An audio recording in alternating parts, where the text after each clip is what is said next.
When we talk about supporters in nonprofits, usually we are referring to people who donate and/or volunteer.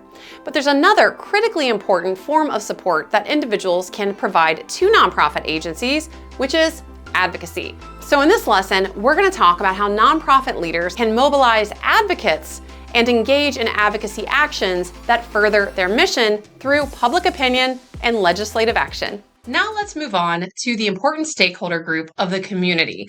This is the entire reason that nonprofits exist, is to serve their constituents and to serve their communities. In this lesson, we're going to talk about advocacy and the role advocacy plays in nonprofit work and in serving those communities. By the end of this lesson, you'll understand all about nonprofit advocacy and its primary categories. You'll know the differences between different types of advocacy initiatives, what lobbying means, and how grassroots lobbying plays a role in nonprofit advocacy work. You'll also understand the need for policy research as a tool for nonprofit advocacy. You'll be able to differentiate between political campaign activity and lobbying, and you'll understand the nonprofit limitations and restrictions when it comes to advocacy. And finally, you'll be able to understand strategies of how nonprofits go about mobilizing their advocates. First, let's talk about nonprofit advocacy, what this means, what it is, and what the two primary advocacy categories are. Nonprofit advocacy refers to the efforts that we undertake to influence people, public policies, laws, regulations, and even public opinion. And it's about influencing opinions and people in support of our mission. Now, sometimes you'll hear the term lobbying. That is different than advocacy, and it's important to understand these distinctions. Advocacy encompasses efforts not just about influencing policy, but it's also about building awareness and educating the public. Nonprofit advocacy activities can be categorized in one of two buckets. One is public awareness campaigns, and the other is lobbying. With public awareness campaigns, we're trying to educate and build public awareness. We do this through public education campaigns, but also through media and communication advocacy. And sometimes we even do it through civil disobedience. Lobbying, on the other hand, is more directly trying to influence legislation. This is activities including direct lobbying, grassroots lobbying, and political campaign activity. And as we'll discuss, that last one, political campaign activity, is very limited in terms of what nonprofits are allowed to do. First, let's talk about advocacy. Now, what's interesting is that when you look at all the nonprofits and their leaders, a lot of the leaders of nonprofits, they have some mixed feelings about advocacy. Now, advocacy organizations that exist for the purpose of advocating, they're going to be staunchly on the side of advocacy work. That's literally what they do. That's why they exist. That is their mission. But for direct service nonprofit agencies, they're a little more conflicted when it comes to advocacy. Nonprofit organizations that tend to have a larger workforce, a larger budget, they tend to engage more extensively in advocacy efforts. And as a refresher, going way back to our first lesson, remember that if we look at all the different nonprofits in the world, we can categorize them into one of two buckets. One are advocacy nonprofits. Those are the ones that seek to advocate and influence legislation. And then we have direct service nonprofits. And these are those agencies that primarily exist to provide services, programs, and initiatives in support of the community.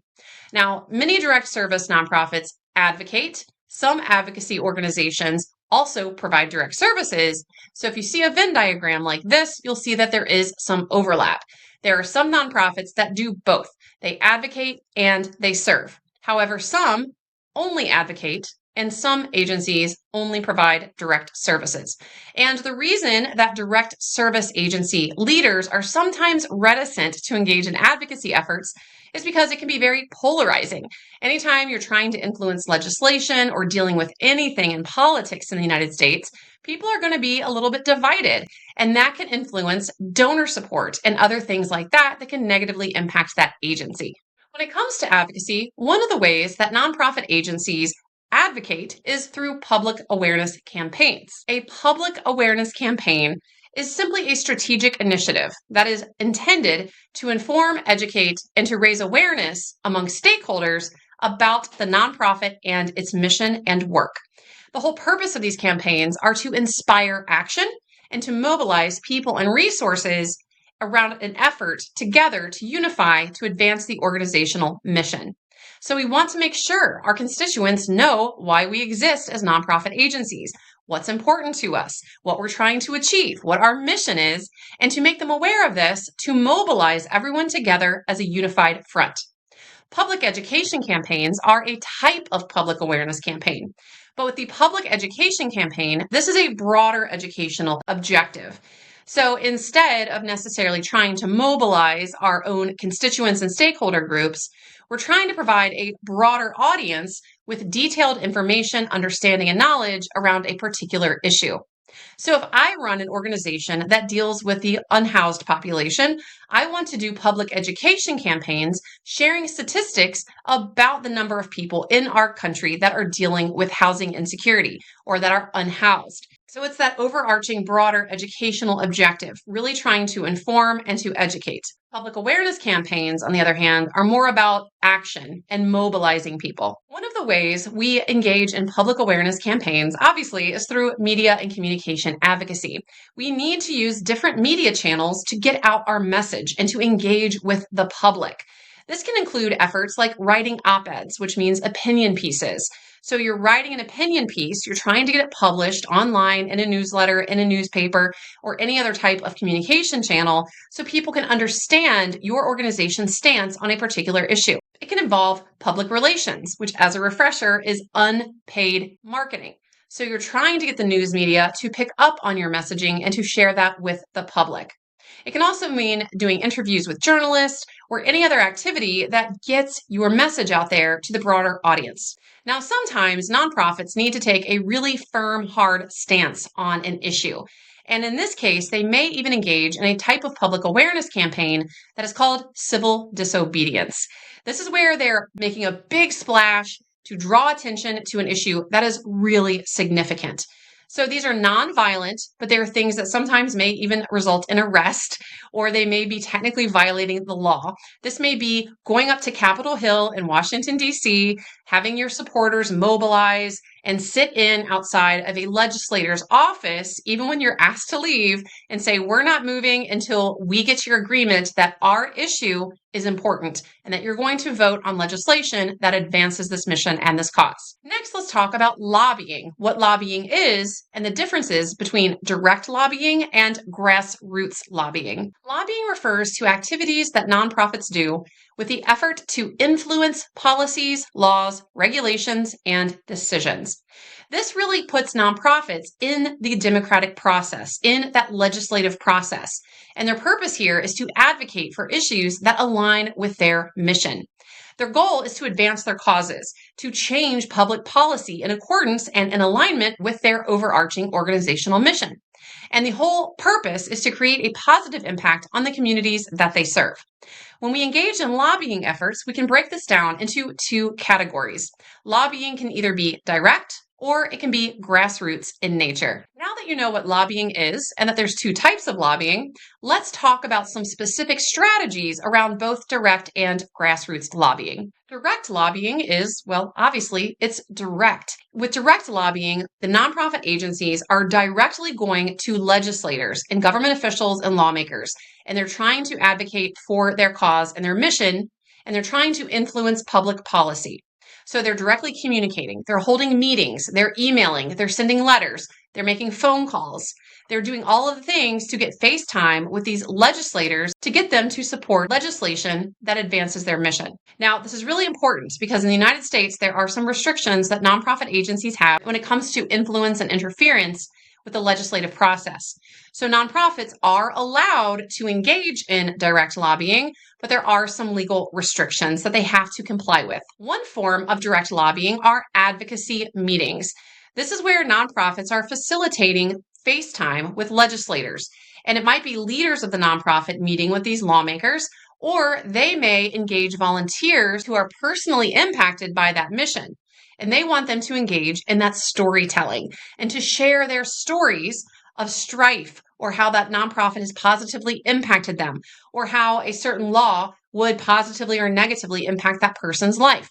and they're asking that volunteer to meet with that lawmaker to try to influence their opinion and therefore influence the way that they're going to vote on current or future legislation related to that issue. For many years, I led a nonprofit agency associated with diabetes, and I would engage in direct lobbying, including advocacy meetings. I personally do not have diabetes, so I would ask families, usually with children who have diabetes, to join me in these meetings with our lawmakers, because I can tell them all day long about the importance of the cause and my nonprofit and how great it was and the mission.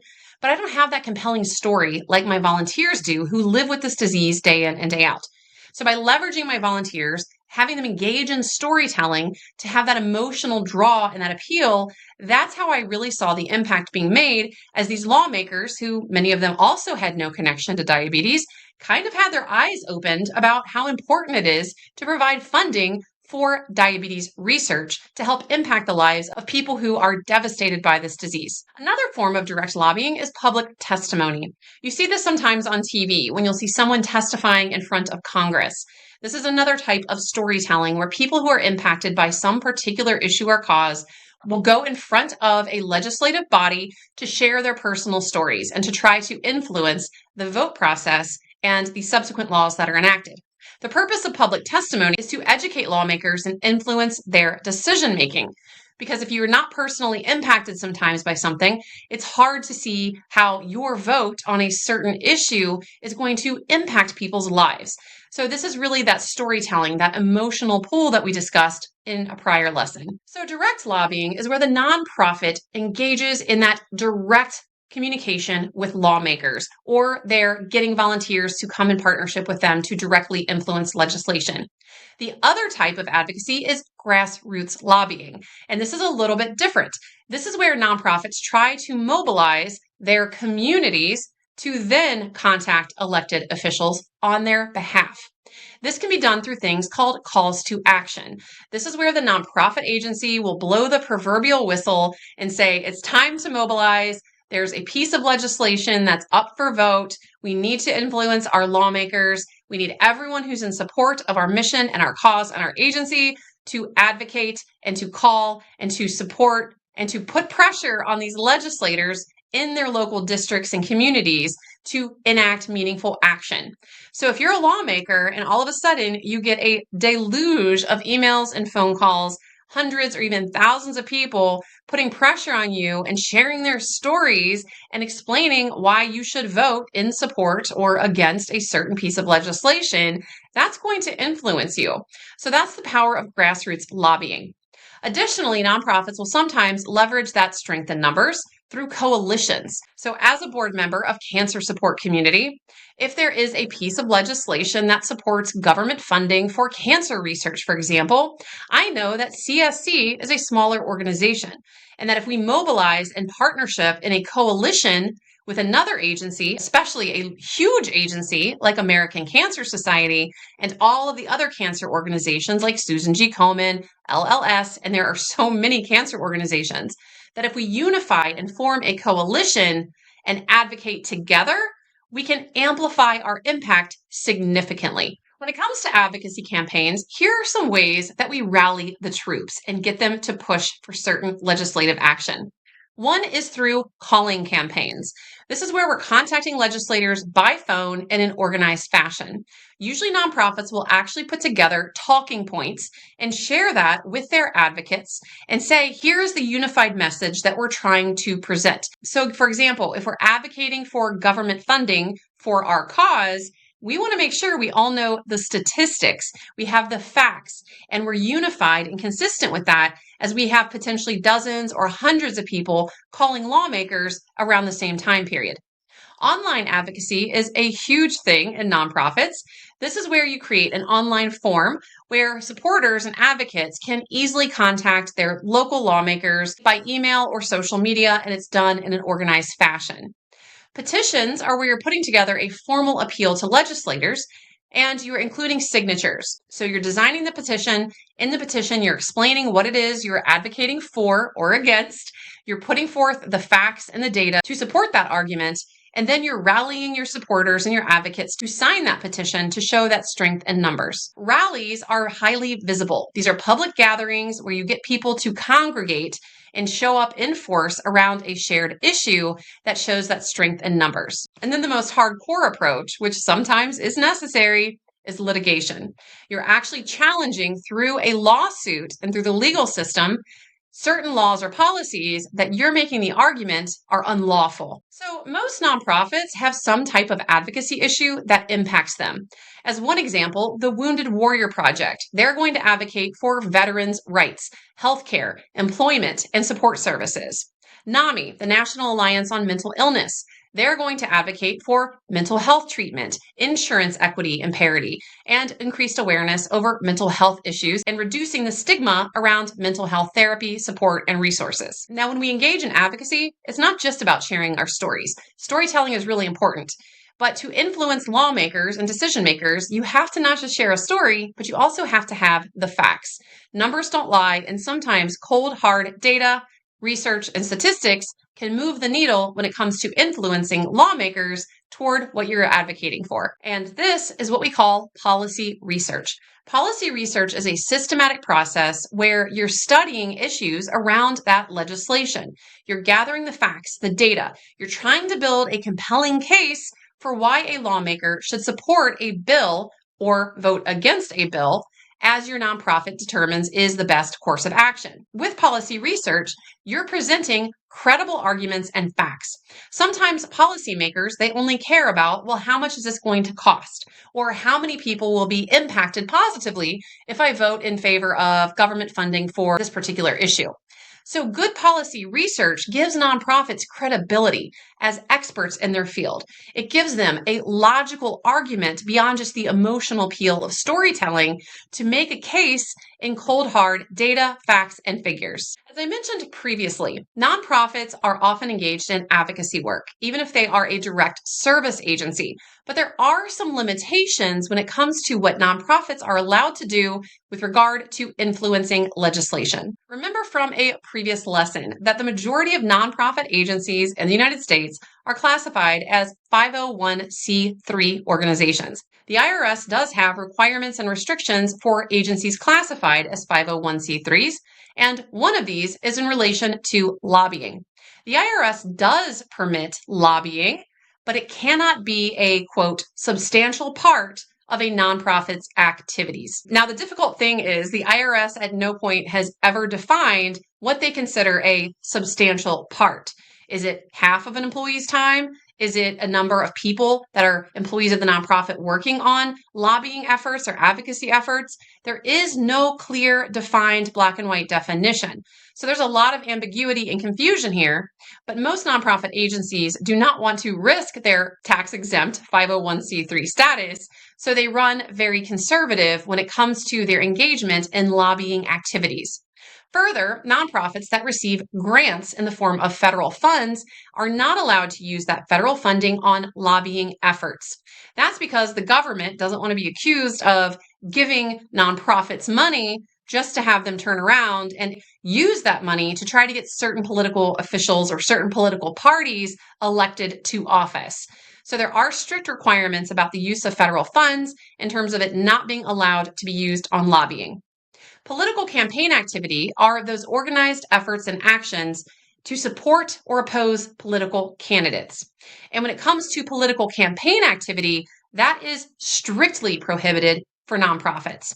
So if I run a nonprofit, I can meet with legislators, try to encourage and persuade them to vote on legislation supporting my mission, but I cannot go out as a nonprofit leader and advocate and stump and rally for a particular political candidate.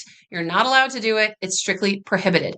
Nonprofits should remain nonpartisan, meaning they are all about all parties. We're not Democratic. We're not Republican. We're not Libertarian. We're not anything. We are nonpartisan. We're impartial, and we are not aligned with any specific political party, any political group, or any politician. So nonprofit leaders have to be really careful when it comes to advocacy work. And it's because of these limitations and restrictions that some nonprofit leaders are hesitant to engage in advocacy efforts as well. Now that you know the importance and the power of nonprofit advocates, let's talk about how nonprofit leaders can go out and mobilize and recruit and deploy these advocates in support of their mission. When we talk about mobilizing, this is very similar to the term of community organizing. And what I mean by this, both of these terms, is that it's all about building those grassroots networks. You're trying to get people in a certain and specific community to unify around a certain cause, to try to impact and affect change that aligns with the organizational mission of the nonprofit. You have to make sure when you're mobilizing advocates that you're explaining to people how their use of their valuable time as an advocate will move the needle. So successful advocacy, it is dependent on strength in numbers. So nonprofit leaders have to have an actual strategy about mobilizing advocates. How are they going to go out and get supporters to advocate on behalf of the cause? When it comes to advocacy mobilization, it's a 5-step process. First, we have to specify the need. If I'm the CEO of NOW, the National Organization of Women, I need to explain to my supporters and to my constituents and my stakeholders the need, for example, for gender equity in pay, as just one example. I then have to present solutions and say, okay, well, one way we can advance pay equity is if we enact some legislation that requires all companies to undergo a required pay audit on an annual basis of all their employees and determine that there is parity in pay equity. Now, that's not actually a thing. I'm making this up as a hypothetical, but this is one example of how a leader could present a solution. As the leader of that organization, we then need to find someone who's in power and who's in politics, who's willing to support a bill like that. We present that as a solution. We rally our people in support around it. Then we go and we share compelling stories. We get the lawmaker who's going to sponsor the bill. And eventually when that bill goes up for a vote, we want anyone who's ever been impacted by a disparity in pay to come forth and tell their compelling stories and to share the negative impact that being discriminated against as a woman has had on their lives. We then need to communicate that message to the broader audience. This is where we're going out and we're doing these public awareness campaigns. We're doing our policy research to show in the United States the persistent and rampant pay disparity between men and women. We're using those cold hard facts, those data, to communicate that mission, to urge people to support our initiative. And then we identify a clear call to action. So say there's a lawmaker who adopts this as something that they care about. They write a bill, they support that bill, they propose that bill. Then we need to mobilize. We put a call to action out for our advocates, all of our supporters that we've already gathered together. And we want them to then come together to try to engage in advocacy efforts, pick up the phone, send emails, send letters, try to encourage all the lawmakers at whatever level this is to try to vote in favor of this bill because it advances our mission towards gender equity. So that's just one hypothetical example of how a nonprofit agency can mobilize advocates. So just like everything else in nonprofit leadership, engaging in strong and effective advocacy, it requires a strategy, it requires a plan, and it requires mobilizing people. But with a strong strategy, a strong supporter base, and a clear direction, nonprofit leaders can leverage advocacy actions to advance their mission.